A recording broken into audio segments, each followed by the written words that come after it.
one thing that keeps me going is, a lot of like the comments and interactions that I get on social media and through YouTube, where people are telling me like, oh, I love your channel. I've been making, a few recipes a week. These are our new favorite things that we're cooking. We're eating in more. We're not taking out so much. And that makes me think that I'm leaving like a positive impact in this world, because I think like the state of the world is really just a sum of, who's putting in and who's taking out. And I look at what I'm doing right now with the content creation is, I'm giving back and I'm putting in.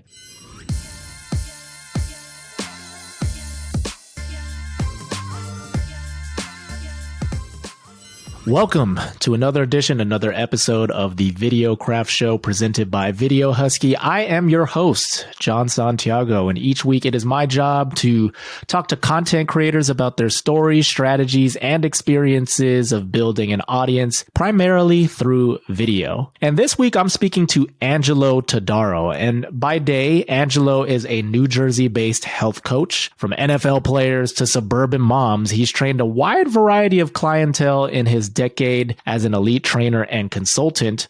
But on the side, Angelo is a burgeoning chef with a YouTube channel that has grown to over 30,000 subscribers. Since 2017, Angelo has been entertaining and educating the masses with his in-depth cooking tutorials of healthy and delicious dishes. And in this conversation on the Videocraft Show presented by Video Husky, I go into the weeds with Chef Ange about building a flourishing cooking channel on YouTube. We also discuss the lessons he's learned from professional athletes in the NFL, Major League Baseball, and UFC that he applies to his journey as a content creator, the technical nitty-gritty of creating content for his YouTube channel, including his advice for shooting videos with a multicam setup, and the importance of finding mentors along the way as a creator, plus how to connect with them. We talk about those subjects and so much more in this wide-ranging conversation here on the Videocraft Show presented by Video Husky. I want to remind all of you, if you haven't already, can you do us a solid and leave a review for the podcast if you are enjoying it, or leave a comment? Just engage with our content in some way, shape, or form. Shoot, you can even shoot me an email, jsantiago@videohusky.com. I love to hear from you. Our team loves to hear from you in terms of how you are enjoying the show. So feel free to send us a message at any time. So without further ado, let's go ahead and toss it to my conversation with Chef Ange, Angelo Todaro. Angelo Todaro, thank you for joining me on this episode of the Videocraft Show presented by Video Husky. It is a pleasure to have you on, my man. Thanks, Jonathan. Appreciate being here. Yeah, I'm excited to chat with you. Obviously you are a client of ours here at Video Husky, and we appreciate your patronage of the service and hope you've been happy over the last several months that you've been working with us. But obviously this conversation is to talk more about you and your journey into creating content for your YouTube channel. And, before we hopped in here and started recording, one of the things that I was trying to confirm before starting this conversation is just your day job. And so you basically work as a fitness coach, nutrition coach, coaching a wide variety of clientele. That's correct? Yeah, that is right.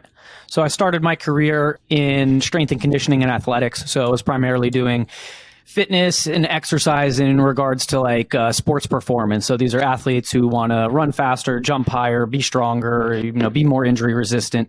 And I spent the beginning of like my fitness career doing that and working with athletes. Part of helping people get better, is the nutrition component. And, we would talk a lot about nutrition, and early on, I wasn't really heavily focused on cooking, but I kind of like in the back of my mind, I would understand that like a lot of the limiting factor in teaching people how to take care of their nutrition a little bit better was how they cooked in the kitchen. So, as I started cooking a little bit more in the kitchen, just for myself and for my family, I actually found that I had great interest in it and I really liked it. And it was something that was fun. It had a creative element to it. It had this like process oriented element to it, kind of like the same reasons that I liked like fitness and training. And, the things were different on the other side as opposed to like the raw ingredients that you started off with. So the same way that, someone, who's not in shape and, maybe a little bit overweight, they can exercise and they can change themselves and they'll be, different on the other side. Although like the process of fitness takes much longer than the process of cooking, right? Yeah. So I started started cooking a little bit more for myself, for my family, and I really enjoyed it. And then it's, that branched off into like my friends. A lot of people would ask me like recipes, and they would be like, well, how do you cook this? And I would tell people the same recipes over and over again. And then I had the idea, let me film a YouTube video. That's what YouTube's for like documenting processes so other people can see them and so they're easily shareable. So I filmed my first YouTube video, and that's where the channel got started. Yeah, and that first video that you did was the thing that really, got you over the top. That video, the very first video on your channel has over 3 million views. Why do you think that resonated so much with people on YouTube? Honestly, I think I just got lucky, or at least a lot of it was lucky. The right video at the right time with the right information on it and people interacting with it well. But I do want to say that video for the first 6 months got almost 0 views. Wow. I think it was like 10 views in the first 6 months. And then something happened in the YouTube algorithm that got that video going. And then, slowly over time, it took steam. When the pandemic started, I think that's when it got the biggest bump from YouTube, because I think that's when like information about how to cook stuff like really, really took off, and people were spending a lot of time trying to figure out, restaurants were closed. People didn't want to order out for restaurants.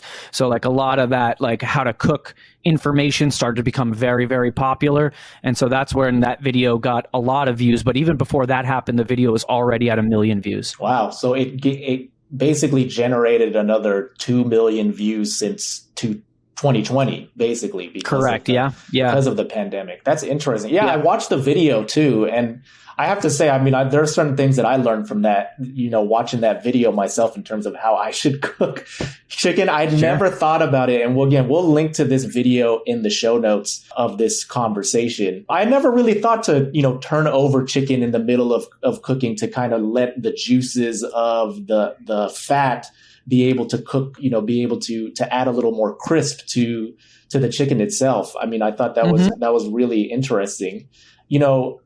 I want to ask you though, all of this cooking yourself, obviously working as a strength and conditioning coach, originally you were classically trained for that. You went to school for that. I know, doing some research on you, you studied at UConn. Which obviously has a very storied athletic program, particularly in basketball. But with cooking, was this all self-taught? Well, I don't really think anything is that self-taught because we get to see stuff, right? And, as a young child, I was very lucky to grow up in a household where I had my mom to cook dinner every single night. Wow. And she cooked really, really great food. That's like my first connection to food is my mom. And, maybe when I was a child, I wasn't active in the kitchen as much as I'd like to be now, now that I look back on it. But I was there and I was paying attention and I was tasting stuff. I have a sister too, and we were always surrounded by the food. My mom was always asking us, hey, taste this. Is this pasta done yet? Should we add more salt? And, again, we were really lucky to see it and to see someone, put fresh food on the dinner table every night, that didn't come out of a box, taking vegetables and proteins and that transformative process and turning them into dinner. And I viewed that as completely normal. And I thought like everybody had that. Yeah. Right. So I saw it basically, from, when you start memories of 3, 4, 5 years old, all the way up till I left the house to go to college. I didn't practice a whole lot though.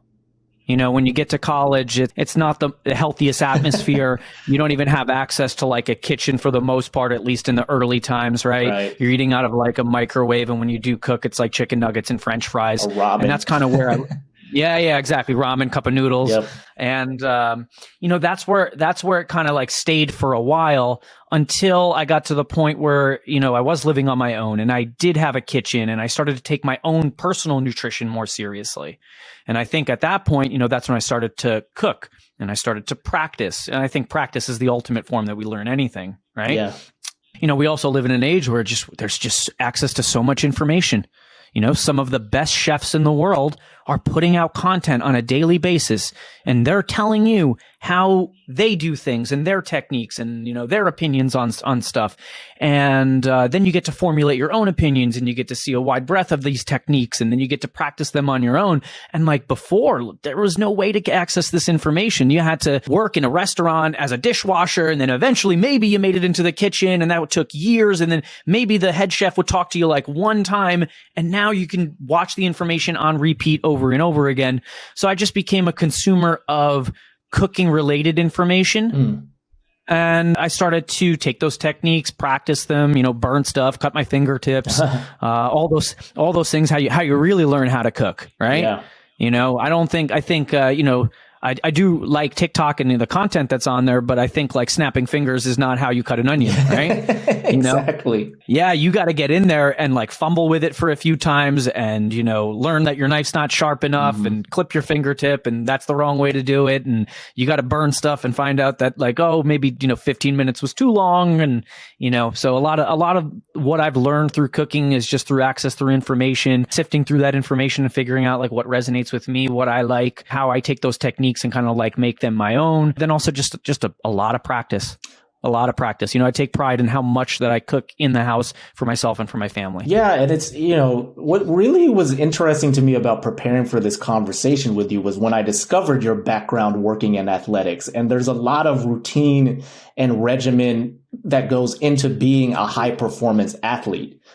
Which I'm sure, with your experience, you've worked with many of those types of people throughout your career. And it's the same thing that can be applied to cooking, or really like anything in life for the most part. Yes. So yeah, I'm a big believer in just the potential for human improvement through anything. Both cognitive and physical and just social things. Like we can literally get better at anything. You have to have a vision of like where you're trying to go and what you're trying to do. And then once you do that and figure out like what's the boring, repetitive work that everyone else is trying to sidestep, and then start doing those things. And then slowly over time, you create those like, penny and nickel deposits in the bank. And then slowly over time, those add up. And I think anybody who's had great success in athletics will tell you that, right? They didn't get there by magic. They just had the right opportunity and practiced for long enough and had some good information along the way too, because I think that just helps you. Like nobody learns in a bubble, like I said before. Exactly. Right? You learn from the people who came before you, and you take that information, you apply it, you make it your own, you practice, and you can get better at anything. Yeah, there was a video I saw recently of a basketball trainer who had the opportunity to work with Kobe Bryant, obviously when he was still playing in the NBA. And he told this story of going to a training session with Kobe asking him if he could go, and Kobe inviting him and saying, "Hey, meet me at 4." And the guy was like, it's already past 4 p.m. Oh, he means 4 in the morning, 4 in the morning the next day.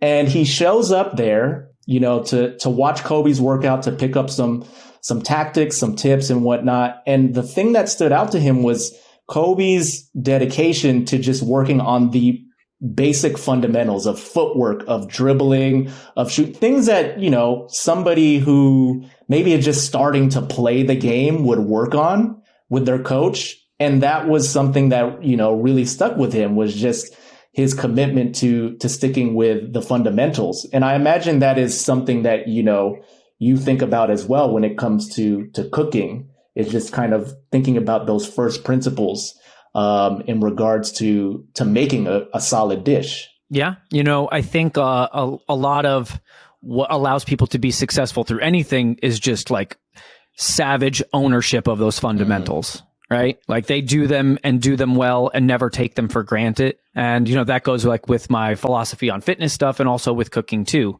It's like, cooking is your knife skills.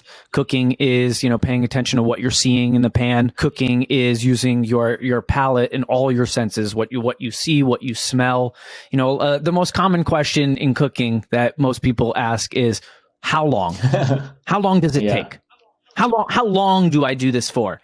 And the real answer is as long as it takes, but certain things have to happen, and that you're getting closer to the end when you can smell it and when you can see it, right? When you can touch it, when you can feel it, right? And it might take 5 minutes in one kitchen with one person doing it, and it might take 15 in another. And I think that comes down to like ownership over those fundamentals. Because maybe like when that person went in the gym with Kobe, they would just see Kobe doing free throws. But the things he's paying attention to are not just the same thing. Like, maybe it's not just him trying to just get the ball inside the hoop. Yes. Right. Maybe he's paying attention to how the ball feels in his hands, how his weight on his feet, the bend in his knees, whatever it is. But he's paying attention to these really, really small things that allow him to, get that outcome. And the same thing goes with cooking stuff. It's like, how are you using, everything that you have at your potential to produce what's on the plate and not just, following a recipe. Right. Exactly. So I want to dial back to, hearing you talk about being in the kitchen, learning, watching from a distance, your mother cooking. What are some of the, I guess, like first principles of cooking that you learned from her? Like the basic foundations of cooking that you took away from being around her when she was cooking? I think now that I think I'm on that and I can reflect on it, probably the number one is organization and being able to manage multiple tasks at the same time without ever letting one go. I can count on, one hand the amount of times that my mom burned something or it wasn't edible or anything like that. But for the most part, she got dinner on the table and it tasted pretty good. And when that happened too, there were no dishes in the sink. The kitchen didn't look like a bomb went off. She would just keep a nice, easy pace through whatever she was doing. And when she got done, there was food made and everything was all cleaned up. And I think, when people are cooking at home, because again, I primarily focus on home cooking. The goal of my channel is to teach people how to cook for themselves at home. And I think part of cooking at home is just not creating like such a big task that after you're done cooking, there's a big pile of dishes to do and the sink, the whole kitchen's a mess. So, that organization that my mom learned over the decades that she was cooking, is something that now that I value a lot and I focus a lot on, that, when I'm doing one thing, I'm trying to decide what's the most efficient thing that I could be doing now while I'm waiting for something else to happen.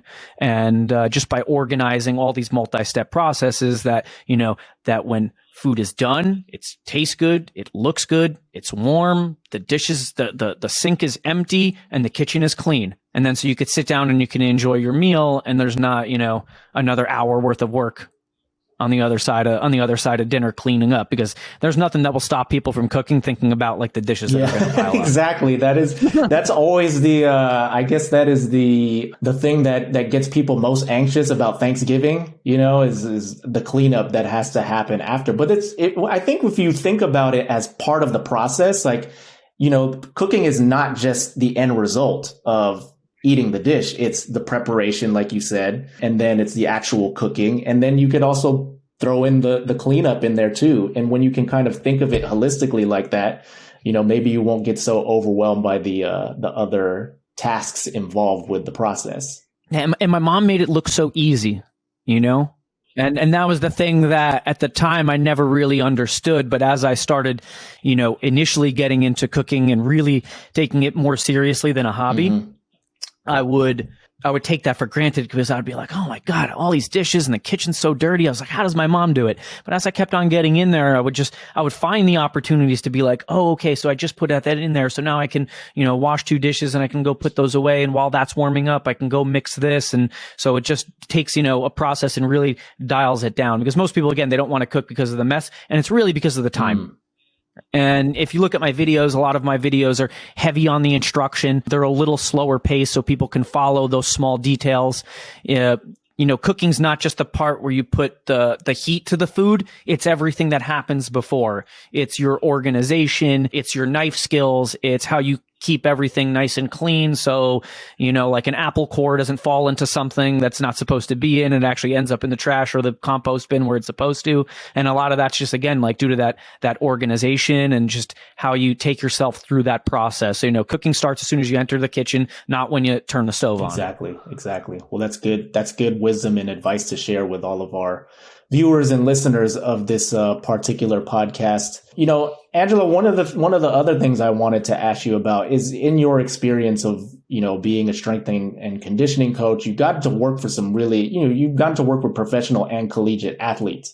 I mean, I know in terms of again, preparing for this conversation, you had worked with athletes in Major League Baseball and the NFL and even UFC. Are there any things that you've learned from working with those particular athletes that you see yourself applying to your work in the kitchen and even your work now, creating content on YouTube?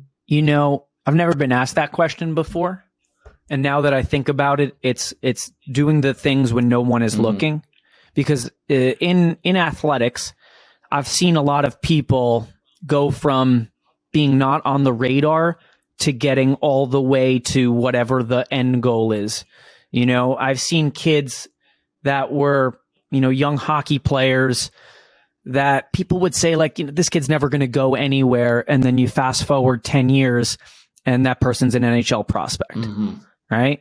I've seen people who didn't make their high school football team are now in, their 7th season in the NFL, right? And how that happens is doing the work that no one sees.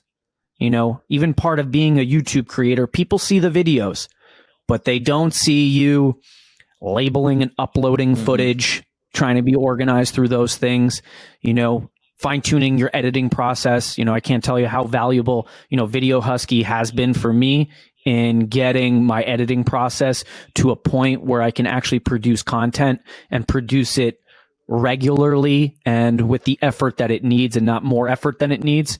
Right? Because I think any process that you're spending more effort than you need to just becomes exhausting and a bottleneck and a limiting process in what you're doing. A majority of the people that are on YouTube have a day job and they're trying to get from, being day job and being a creator into being a full-time creator. And I think the people who actually get there and get to that end goal, they get to the NFL, they get to the UFC, they get to be a full-time creator on YouTube.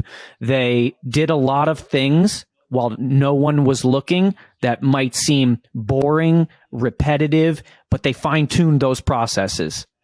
And they put in a lot of work, again, when no one was looking. And I think that's part of, if I've had any success in what I'm doing right now, it's because of the work that I'm doing when no one is looking and when the cameras aren't on. So what keeps you motivated? And even on a side note there, in terms of looking at the athletes and people that you've worked with who have been able to do that, what keeps you particularly motivated when, the channel is still slowly growing, you're building up this audience and maybe the views aren't there yet? Because I think sometimes people get caught up in that game of, okay, nobody's watching, like, why am I continuing on with this? But it seems like, you have a mentality there that keeps you level-headed when that time hasn't yet come. And it's not to say that it won't come, but it takes time to eventually get there. I think everybody wants the success all at once and they want it really early on when you haven't earned it. It's the value that you put into the world that decides, how you're rewarded. And along the way, I'm looking at the process of, I'm becoming better at I'm better at conveying the value that I can provide. And I'm also becoming better at just the overall value. So those two things are increasing at the same time, because when the cameras are off, I'm still practicing cooking, developing recipes, fine tuning my process. I'm still relatively young, in 20 or 30 years from now, I hope to be a much better home chef than I am right now. And who knows where I'll be in the cooking space or in the creator space. But along the way, I'm going to continue to get better at those things. And while I'm doing that, I'm getting better at, telling my story and and conveying that information to people. One thing that keeps me going is, a lot of like the comments and interactions that I get on social media and through YouTube, where people are telling me like, oh, I love your channel. I've been making, a few recipes a week. These are our new favorite things that we're cooking. We're eating in more. We're not taking out so much. And, that makes me think that I'm leaving like a positive impact in this world, because I think like the state of the world is really just a sum of, who's putting in and who's taking out. And I look at what I'm doing right now with the content creation is, I'm giving back and I'm putting in. So I'm creating a lot of positivity. I think, for people to be able to cook dinner at their home and be able to enjoy it is one of the most powerful and rewarding things that a person can do through their entire life.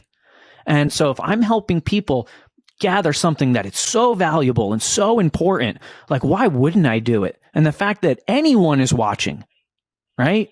Anyone is watching this and I'm impacting one person. Well, one will turn into two, two turn into five turns into 10. And at some point that's going to reach a critical mass.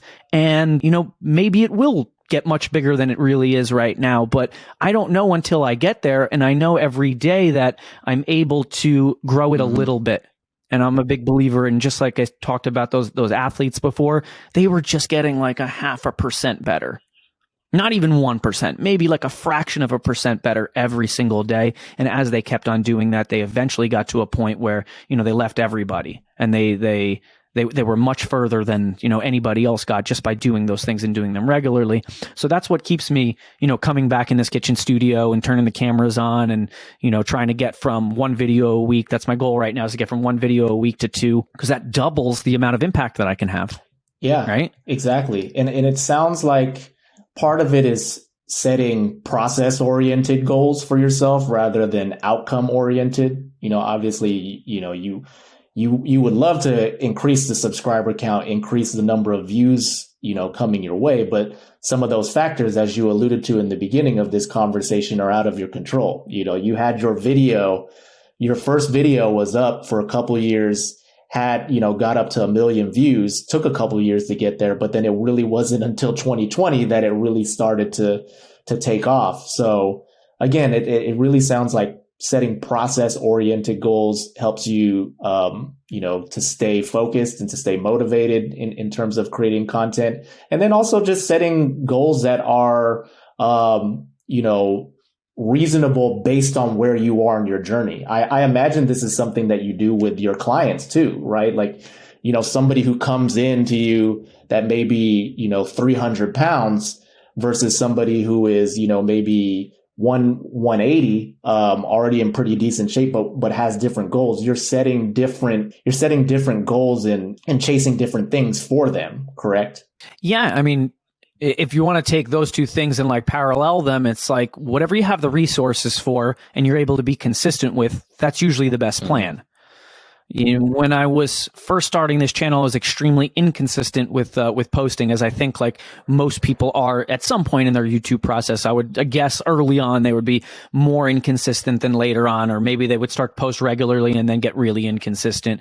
Either way, what you're trying to do is clean up that inconsistency and get to a point that something's consistent. I would speak to people who were a little ahead of me in the YouTube space, and the advice I kept on getting over and over again was you need to be consistent with your posting. At a minimum, if you can get to that one time a week and that's sustainable and that's what you can do, get there and stay there. There are benefits to posting beyond that. I just listened to a podcast that said, optimal's really 3 or 7 days a week. I'm still a little far away from that, but we're working closer towards that. But, the advice I kept on getting was, you got to be consistent. And, I started to get consistent at one time a week. And for me to even do that, it was just like you said, like dialing in my processes. When was I going to film? How much was I going to film? Even stuff like, even small things like setting up my cameras so that the file sizes were a little bit more manageable and didn't detract away from the quality of the video, but they were able to be transferred over a little easier, which literally saved hours in the editing process. Because at some point someone's waiting for that file someplace. So if the file's twice the size, it's going to take twice as long to edit. Dialing in those things.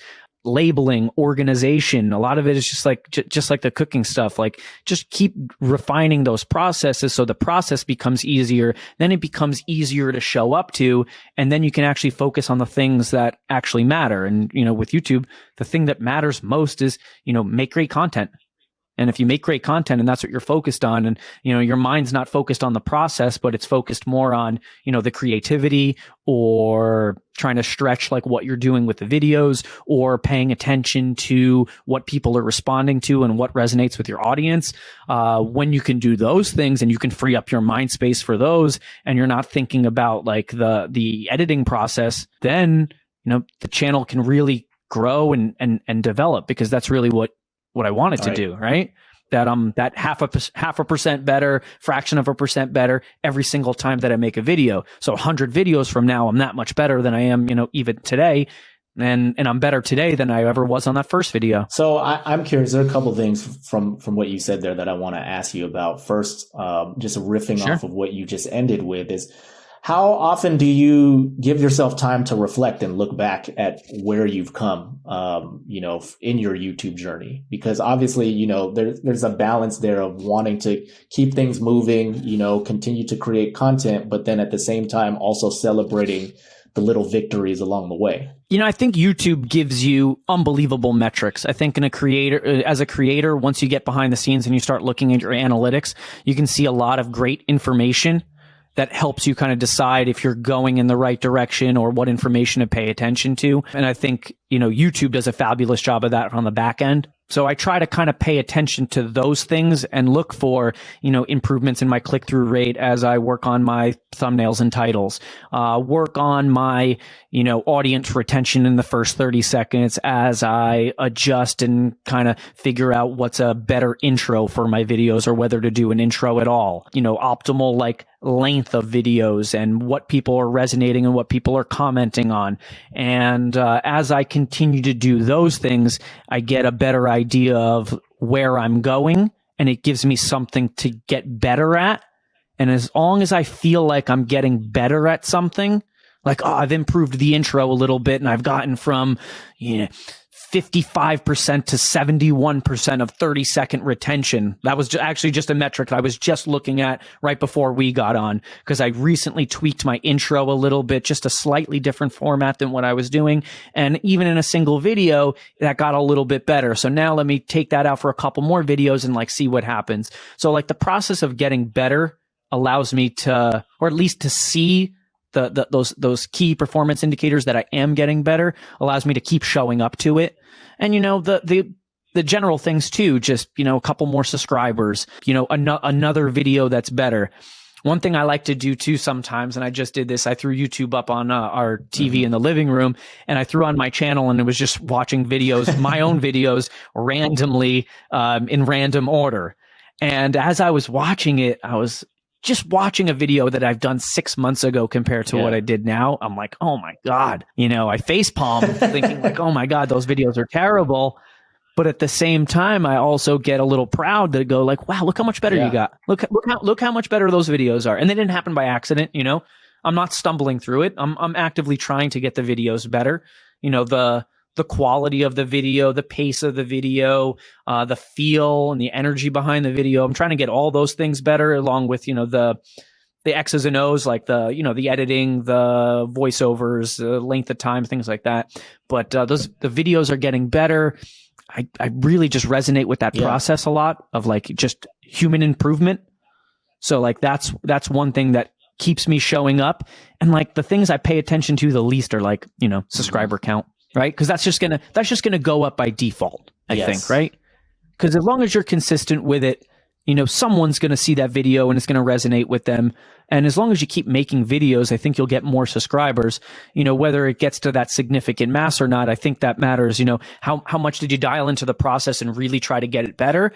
And how long did you do it for? So it sounds like the two key metrics, KPIs, so to speak, of what you're looking at when you're diving into your analytics would be click-through rate for your videos and then audience retention. Those are probably the top two that you're paying most attention to. Particularly right now, yes. Got it. Yes, it's audience retention and similar metrics of when are people clicking off, how long do they watch for, and then another thing that I'm actively trying to get better is that click-through rate. That they'll never see the video if they don't click on it, right? So it doesn't matter how good the video is if they skip over it, they never see it, right? And all that work didn't go for anything, right? So I'm trying to improve that click-through rate, really fine-tune my titles and thumbnails, and at this point, you would think there would be massive shifts. It's just really, really small, subtle things that I'm trying to do with those thumbnails and titles that are going to lead through that, better click-through rate to get it from, 2% to 5%. Yeah. And that can be a massive difference, obviously, to double that, percentage from 2 to 5 at some point can result in double the amount of people coming in and watching your videos, which would be insane. I'm curious about your methodology right now in regards to optimizing your thumbnails. What have you been tinkering around with? What have you been trying and testing out? And also with your titles as well. You kind of touch base on both those things. So in regards to like the image, I think just like anything else, being a better photographer, right? Because really what it is, it's an image, especially with my cooking stuff. There's not a lot of graphic design involved. It's really like take a really appealing picture of food that resonates with people and that they can see based upon the device that they're using. So, that's something I do pay attention to, is how many people are using mobile versus how many people are using desktop. What does the thumbnail look like on a desktop view? What does the thumbnail look like on mobile, whether they're in horizontal or vertical? And I pay attention to all three of those now, where before I was just like, all right, just make it look like an appealing picture. But sometimes it's kind of like lost or muted a little bit, and you don't really see what it looks like when people are looking at it like on mobile. Although, most of the YouTube work that I'm doing is on a desktop, right? So, paying attention to all three of those, what that looks like, desktop, vertical mobile, horizontal mobile, getting making sure, again, just that the colors are vibrant, that the angles are right. And, I've even started reading some books about just like photography principles and food photography, and just try to just be a better photographer. There's people out there like people would think, using your example before, basketballs just get the ball in a hoop, right? Yeah. Right. And photography is like, all right, we'll just take a good picture, right? It sounds so simple. It sounds so easy.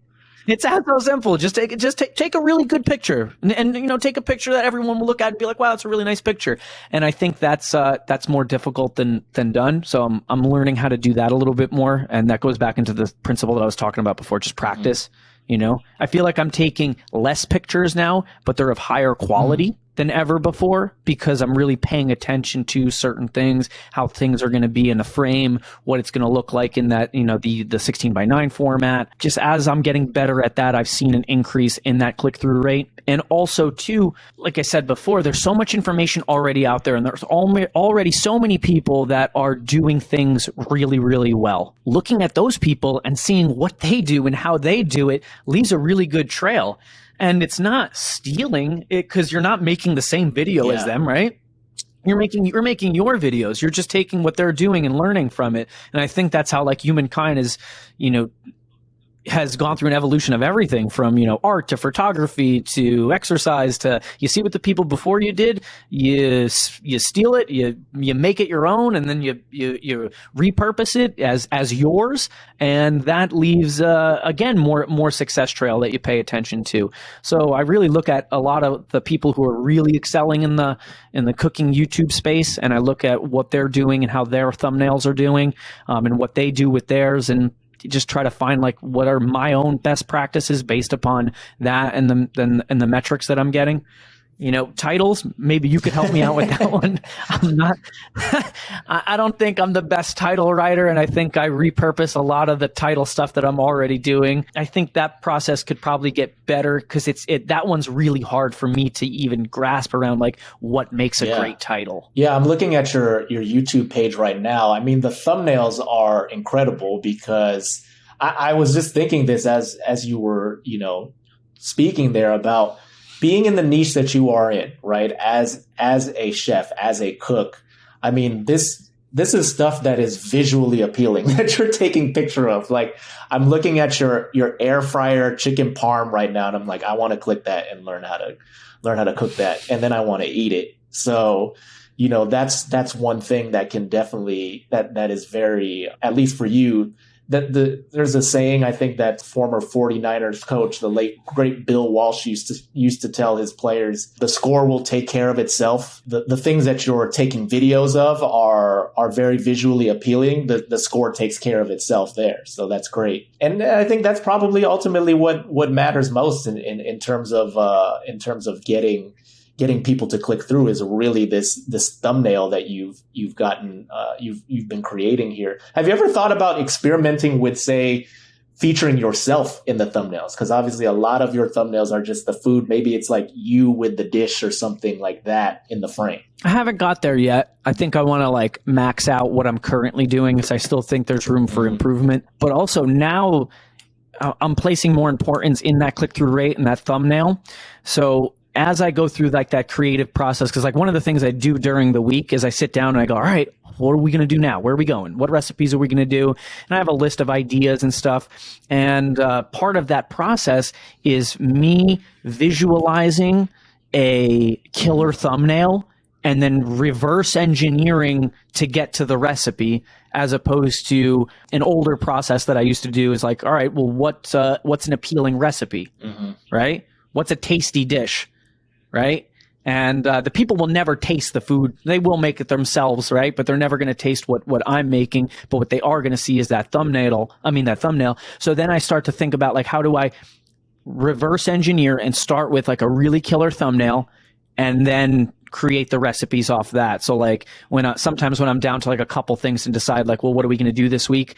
Some things that rank above others are like, I think this is going to make a really great thumbnail. I think this is going to be very visually appealing for me to take a picture of. Sometimes that's what like gets one thing made and another thing kept on the, hey, let's do that later list. Now tell me more about the process that you have in place for creating your videos. I know this is something that you and I actually had talked about before when you were initially signing up as a client of ours.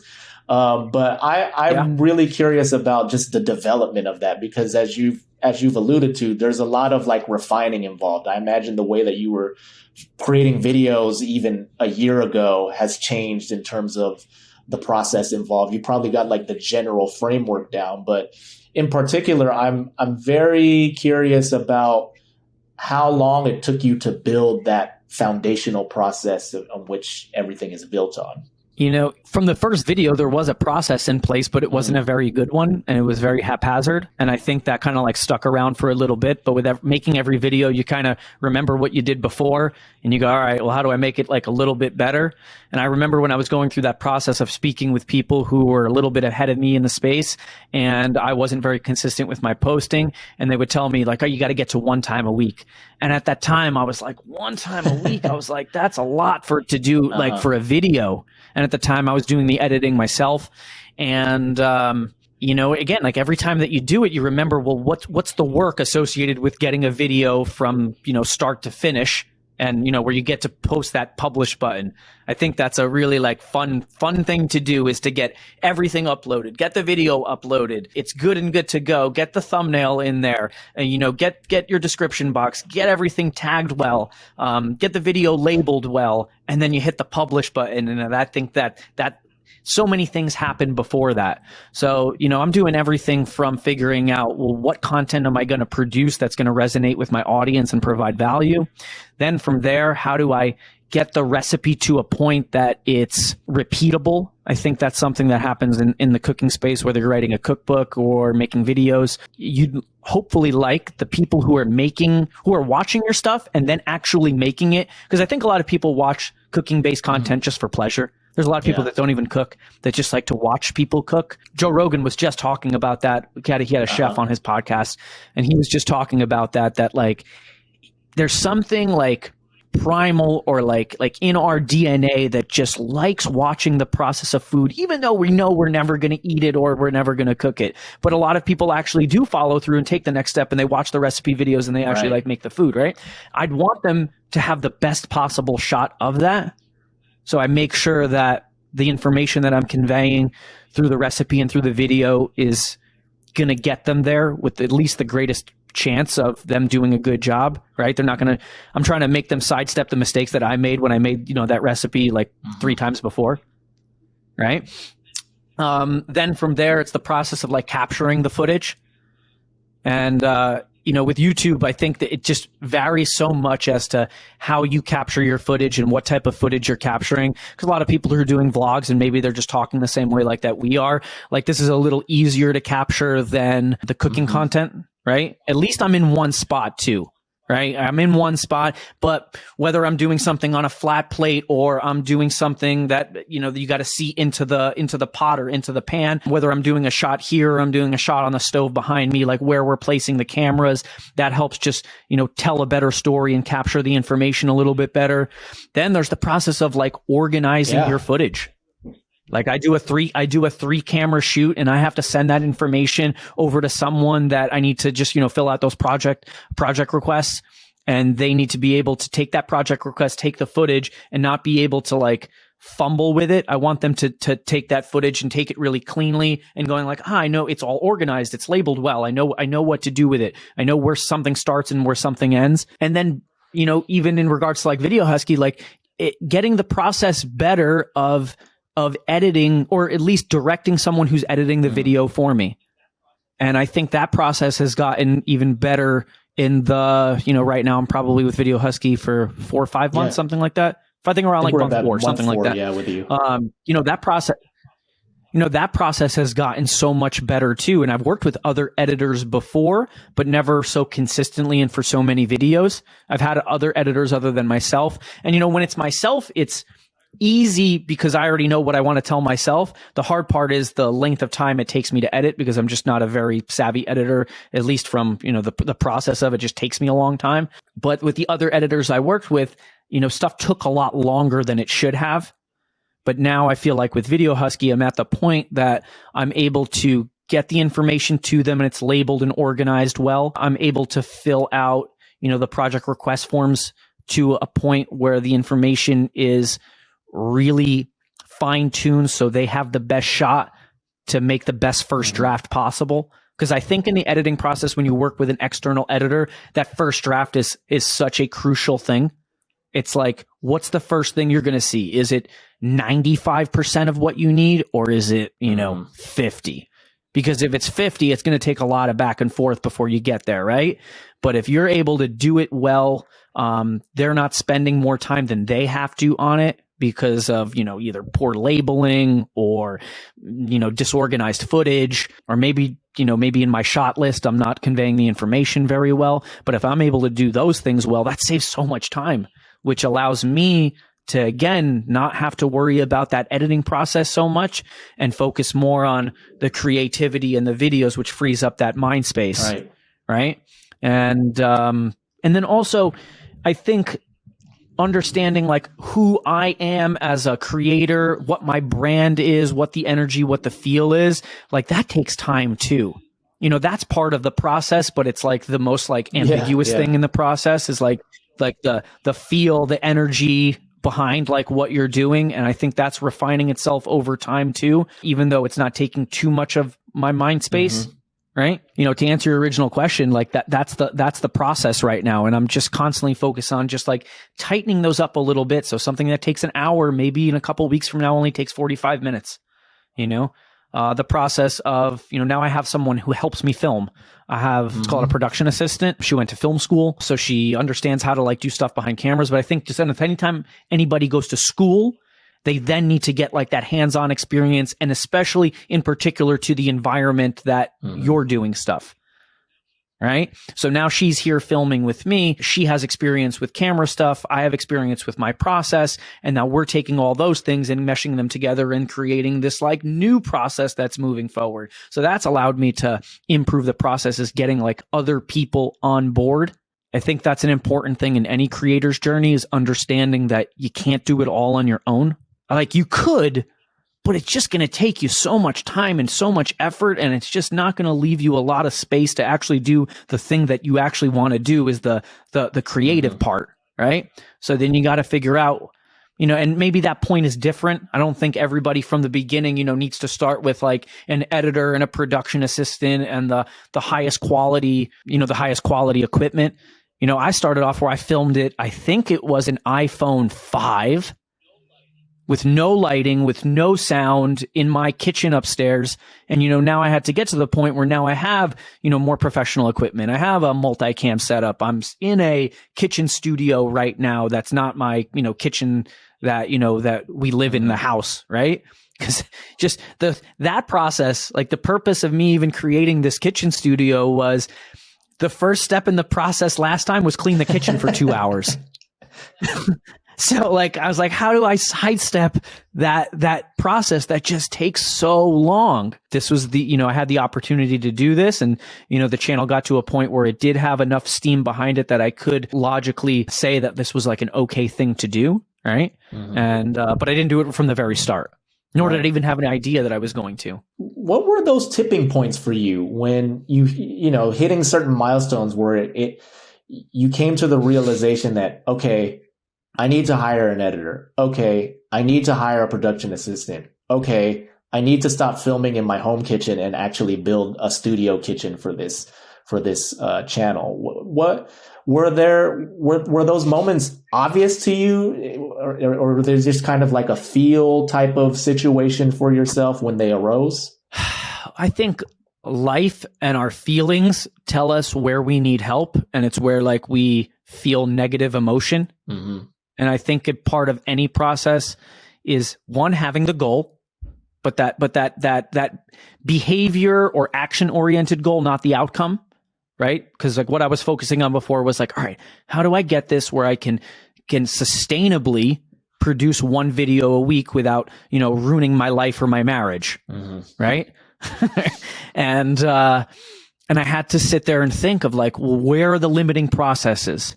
Where is, resources like money worth more than time? And that's when you have to kind of decide, well, how much is my time worth? And figure out who can do this for a better price than I can actually do it for with the time that I have. And I think that becomes a difficult decision that everyone needs to make, is in order to move forward, you need to figure out how do you take on a little bit of risk in order to get the reward that you're looking for in order to like move on a little bit. And you gotta stretch yourself first and figure out where those pain points are. And then when you figure out where those pain points are, you ask yourself, the really important question of who can help me with this? When you get to those points, then you got to decide, when to pull the trigger. And I think part of pulling the trigger is gathering a lot of information, mm-hmm. and just figuring out like, well, what's out there for help? What's the levels of help that I need? Who can help me? Right. And then from there, once you start finding help, you gather more information. Then you're a little bit more informed as to, well, what can I do about this problem that I'm having? Because I'm sure there's levels to what you can do. There's, a little bit of help, and then there's a whole lot of bit of help. I see some of the cooking creators in the space who are doing really well. They have 5 people in the room. Wow. Yeah. It's almost like a traditional television setup. A lot of creators in your space and just in general now, they are like their own independent media company, essentially. Yeah. They got 5 people in the room. Now, before I was a content creator, I would watch television and not really pay attention to how the footage was being captured. Yeah. But now when I watch like Netflix, or I'm watching, other YouTube creators, and I'm seeing the footage that they're capturing, and then I have a great understanding of like, wow, they have 5 cameras going right now. They have 5 cameras going, and all those cameras are moving, which means they have 5 people behind those cameras. And, or I would watch videos where they would show like some behind the scenes stuff. And in the behind the scenes stuff, you get to see like who else is helping them and what their setups are. And you're like, what you see on camera is so little as compared to what's going on behind. And when you see those things and you're going like, wow, they have a lot of help and they have a lot of assistance. And no wonder that the quality of what they're producing is really great. Mm-hmm. Right. So that's one thing that always got me thinking, was like, okay, if the people who are doing it really well have a lot of help, why am I going to think that I'm going to be able to do it all on my own? Right? Yeah. I could do it right. I could do it well to a point, but then at that point it's going to become limiting. And at that point you got to let something go. And, that's what I'm trying to do right now. Right now we're a team of 2, and over time, we'll build, and maybe there'll be an opportunity to bring on somebody else. I have Video Husky doing the editing. I have someone helping me capture the footage. There's a lot of steps in the process, especially as the channel expands. Like my goal this year is to get to posting 2 or 3 times a week. So that doubles and triples the amount of work that needs to be done. And maybe that means I need to bring someone else on to take on that extra work in order for the channel to grow and for the channel to have a bigger impact. Right. Exactly. Yeah. I mean, just as your channel grows, you're eventually just going to need more help. But that's the beauty of YouTube and content creation these days is like the barrier to entry is much smaller than it used to be, right? I think if you wanted to have a career in media or in movies or as a journalist or anything like that, you obviously had to apply with television stations or with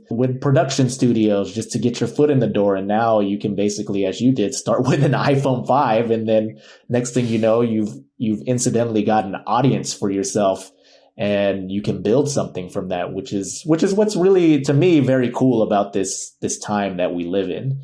And I'm sure that it's, equally exciting for you as well as you continue to build up here your YouTube channel. I couldn't agree with that more, that it's never been more exciting for people to become a creator, and the barrier to entry is really low.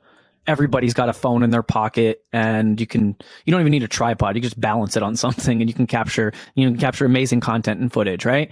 But at some point that's going to become limiting, and you got to figure out, well, how far can I go doing the things that I'm currently doing? Mm-hmm. And sometimes you can go pretty far, but in order to get to the next level, you got to be able to bring somebody in on the process. And I think, nobody has done anything great completely alone. There are always people, supporting them and behind the scenes. And, if I do anything great in this space, it's not going to be just because of me. It's going to be because of the people that resonated with what I was doing, mm-hmm. and were willing to, come on board and continue to help me, get my message out there. So, Angelo, I want to touch base on, another thing that you had just talked about and that you were very fascinated with as you watched other productions and tried to learn from how they create their content, is the fact that you shoot with the multicam setup. I think you're the first creator that I've had on this show who has such a setup. Do you have any tips or best practices for shooting with multiple cameras and being able to do that in an effective and efficient way? Going from a single camera to a multicam definitely upped the quality of what I was producing. Because it allows you to see things from multiple angles as we would in real life. Because I think that's what people like life is all about perspective and experience. So where you're at, where you're standing, are you looking up, are you looking down, are you close, are you far? And I think when you get that breadth of perspective, it really makes things seem more real. Mm-hmm. And so that's the reason that I did that. I was actually consulting with a filmmaker. His name's Sam Rivera. He does really awesome motivational and inspirational things, particularly around now about like let's call it social issues and things like that. He takes a lot of Joe Rogan stuff and repurposes it and turns it into these really powerful imagery. Mm-hmm. I brought him on as a consultant, and he said the amount of B-roll and the amount of tight shots that you're going to get are going to be really helpful in upping up the quality of your footage. So I brought on a second camera, and immediately, as soon as I was doing the editing and I had two cameras now, one wide and one tight, the production quality just in an instant went through the roof. I was like, oh my God. I was like, just getting one tight shot can really, really increase the quality of the footage that much. Yeah. Especially in regards to cooking stuff, right? Because I think cooking, sometimes when you zoom out too much, you lose what it is. But when you can put your face right inside that dish, mm-hmm. that you get a really good idea as to what is it, and really get the full experience. So going from the first camera to the second camera, and then eventually bringing on a third camera, really just upped the breadth of shots that I can take and the angles that you can show things, which really helped in regards to food stuff. The thing that it definitely did was increase the complication in editing, right? Because now all of a sudden you have, with three cameras, you got 3 times the footage.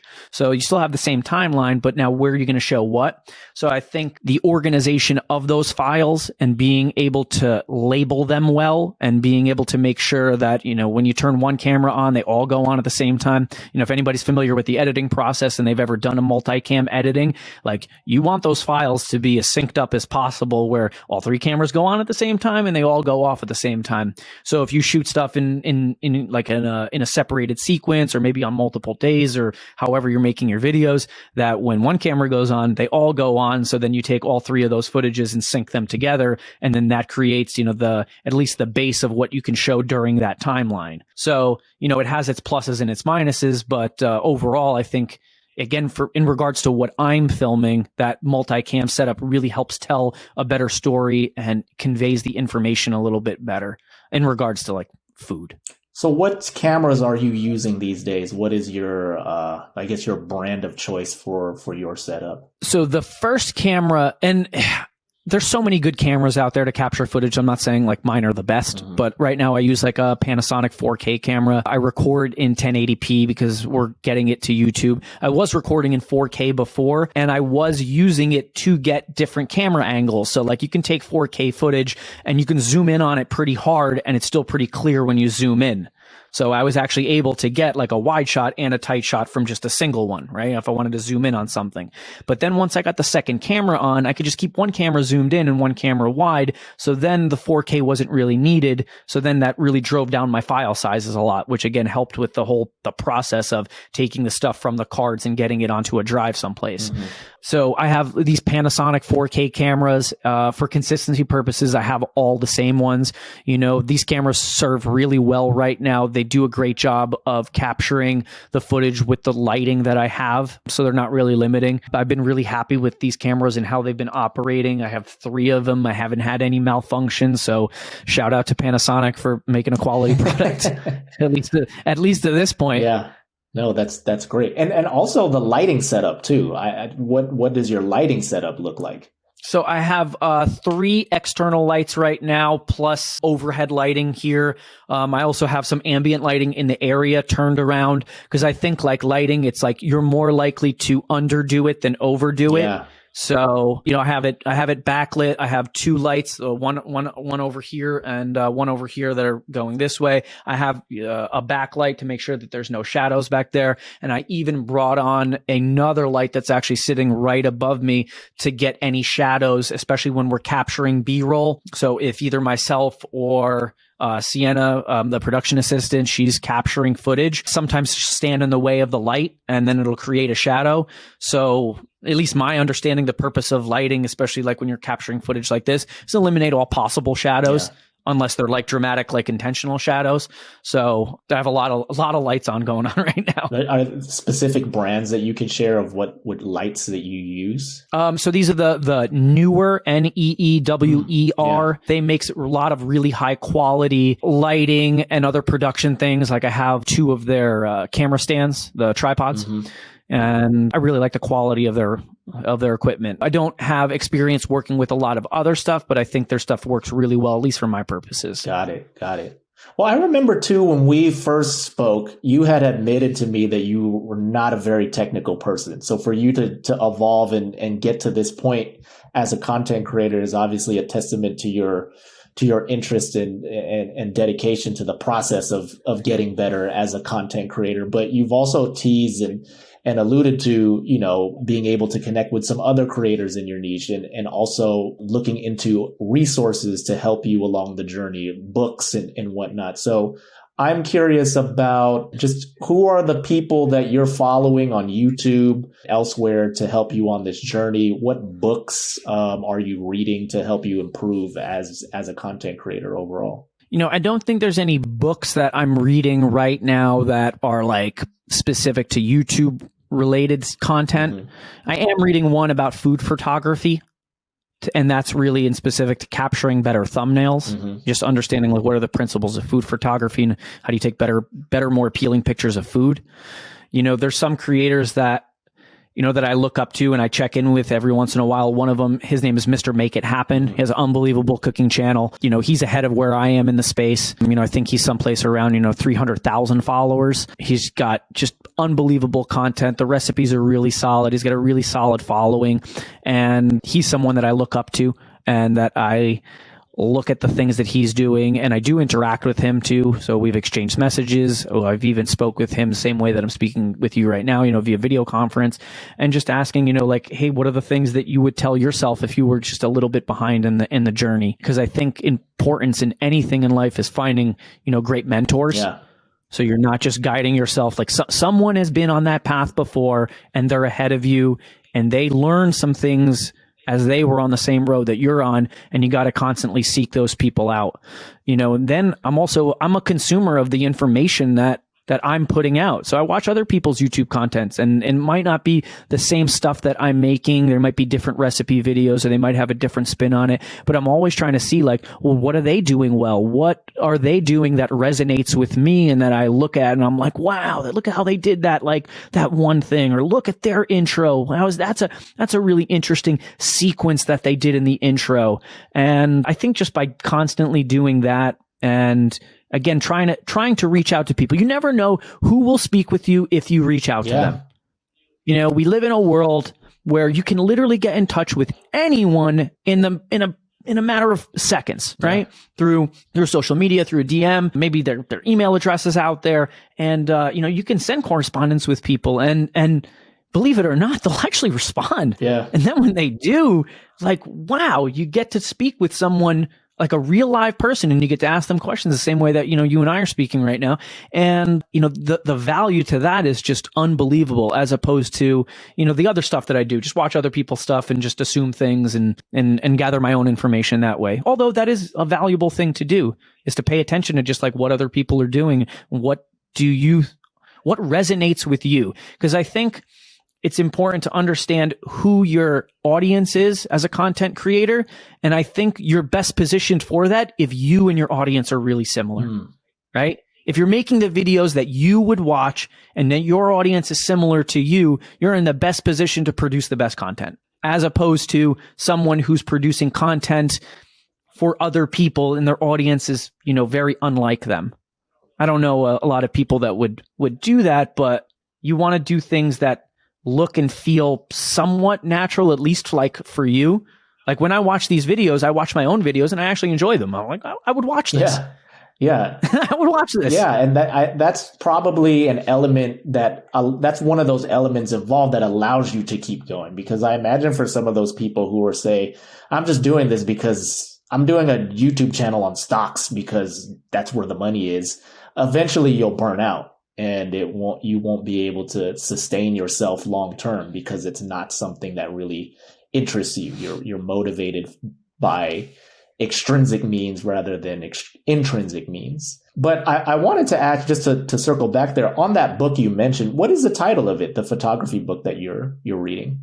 I'd have to go upstairs and check it out, but I think it's like Principles of Food Photography or something like that. Okay, cool. Well, maybe I'll circle back with you if you could email it to me, and then we can include it in the show notes for people to look up there. Sure. As we start to close out this conversation, one other thing I want to follow up on is something you just brought up there about finding mentors. This is always, I think, for a lot of people can be a bit of a touchy subject because, you don't want to go up to someone and just say, hey, can you be my mentor? Right? Like there has to be, at the same time, you also want to be offering some sort of value or bringing some sort of value to that relationship as well, where you're not, solely just taking from the relationship with them. So do you have any advice to anybody out there who, might be reaching out to people and trying to build relationships with someone who is a step ahead of them, online in their own content creator journey?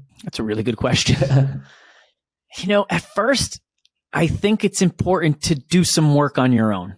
Like you gotta show the people, because I think anyone, at least people who are good natured, they do want to help people, right?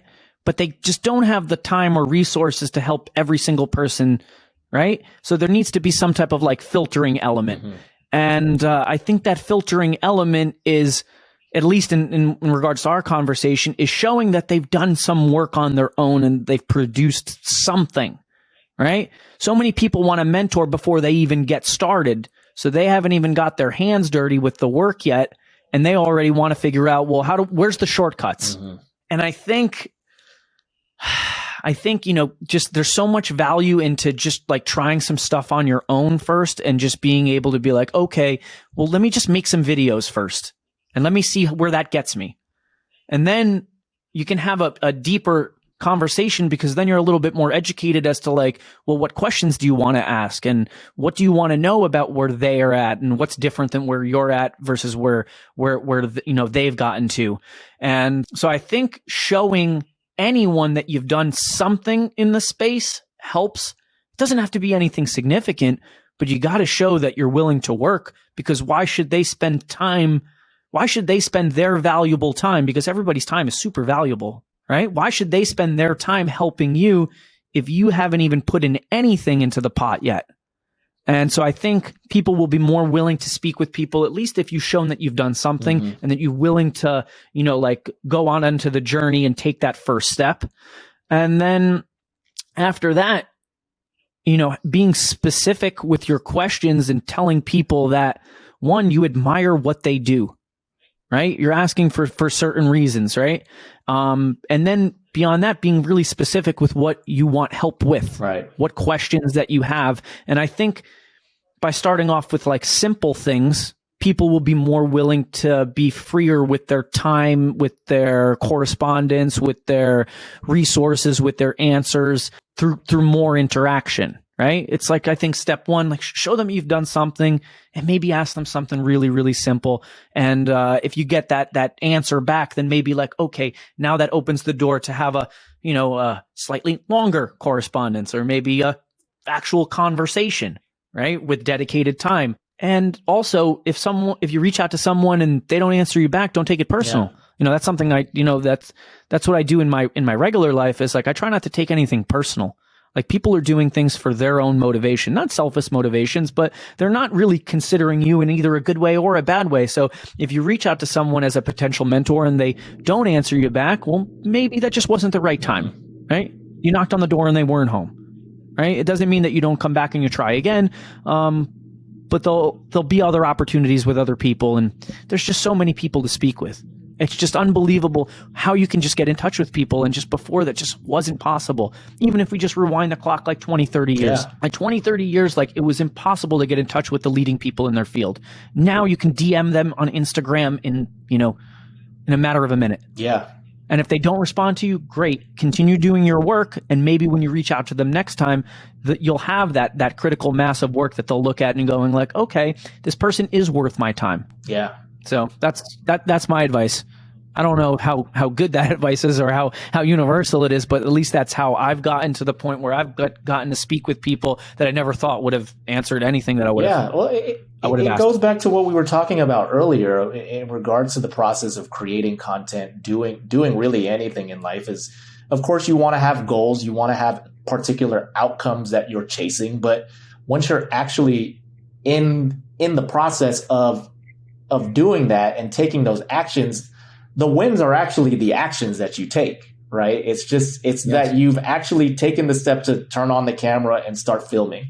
It's that you've actually taken the step, to start uploading content. It's not necessarily your worth is not necessarily should be tied to how many views or how many subscribers you get, because that will eventually take care of itself as you continue to put in the work. And it's a similar thing, I think, of what you're talking about here in terms of, you can reach out to so many people and eventually not everybody will say yes, but there will be a handful who do. And those people might end up making the most dramatic impact on your journey. And that's ultimately what matters. Yeah. I've gotten to the point where people that I meet in real life also reach out to me on social media as well.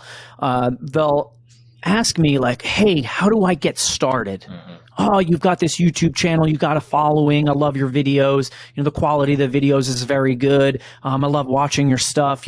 How do I get to that point? And the first question I usually ask people is like, are you currently making any content? And when the answer is no, the conversation is really short. Well, then start. Yeah. Right? That's the thing. And like, there's no information I can give you that's more powerful than start. And when you start, like know that you're not going to be great at it and that you're going to get better over time. And your first video is probably going to be your worst video, but that's okay because the universe rewards value. And if there's value even in that terrible first video, it's only going to get better over time. Right. Well, and I think that that's the most important thing for anyone who's speculative about creating. They're like, I got an idea. I don't really know. I really have an idea for this channel and I really want to do this. And great. That's awesome. But the universe does not reward ideas. The universe rewards action. And you got to do that and go make those bad videos so you can eventually make a great one. And I still think I'm making bad videos and eventually I'll make a great one. Well, that's well said there. I mean, execution is so key in a lot of things, especially when it comes to content creation. Going out and taking the action is what you got to do. If you haven't gotten started yet, just go out and start making something, even if it sucks, and just see what happens and iterate from there. So, not even if it is going to suck, and that's okay, and that's like, I think what people need to get over. Like, it is going to suck, and that's okay, because that's where you start. It's all of this is practice. Exactly. Like, that's how I look at this. Like, every time I come in the studio and I turn the cameras on, I turn the lights on, it's just time to practice. But it's going to be a recorded practice, and it's going to count. The same way Kobe was. I'm sure if you asked Kobe Bryant, if we could ask Kobe Bryant, like, how seriously he takes those free throws, when he was taking those practice free throws, he was taking just as much importance in those as he was at the ones during the game. God rest his soul, but he probably took a lot of importance in that practice. And that's how I view everything that I'm doing right now. It's just practice. And eventually, practice will turn into the game. Exactly. And it becomes second nature to you when you approach things in from that mentality or from that way. When you're looking at practice as, preparation for the actual event that is going to take place. So that's well right. said, Angelo. Thank you so much for joining me on this episode of the Videocraft Show presented by Video Husky. I mean, there's so much more that I would love to talk to you about in a future conversation at some point. Perhaps on the business side, we can touch base on that there. But man, getting to talk to you about all of this stuff in regards to how you create your content was really, really fascinating for me. And I'm sure it's probably fascinating for everybody who has tuned in and listened to this particular episode. So as we wrap up here, why don't you just give a shout out to where everybody can find you online? So you can find me on my YouTube channel, which is Chef Ange, Ange. I'm also on Instagram, so at Chef_Ange.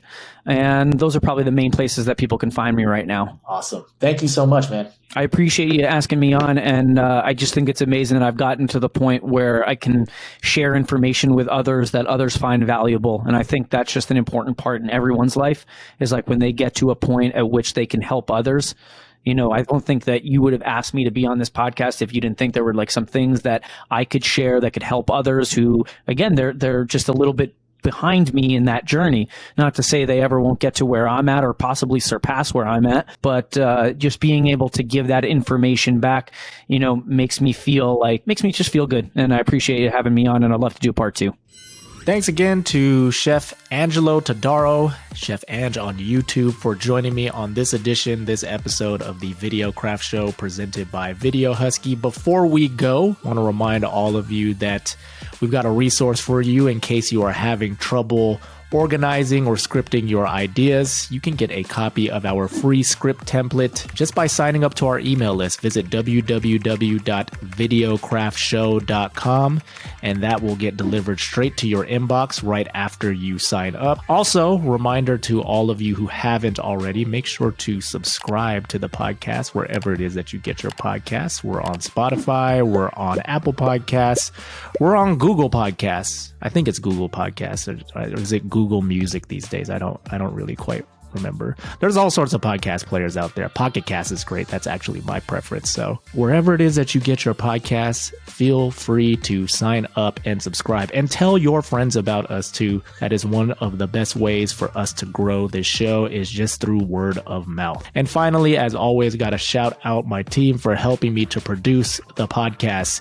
Could not do it without Nikki Vicente, my producer, Ingrid Saraiba, our editor, as well as Paulo Lopez on graphics. And a reminder for all of you, if you are looking for video editing to look just like this in terms of quality, then visit videohusky.com to learn more. See you in 2 weeks on another episode of the Videocraft Show presented by Video Husky.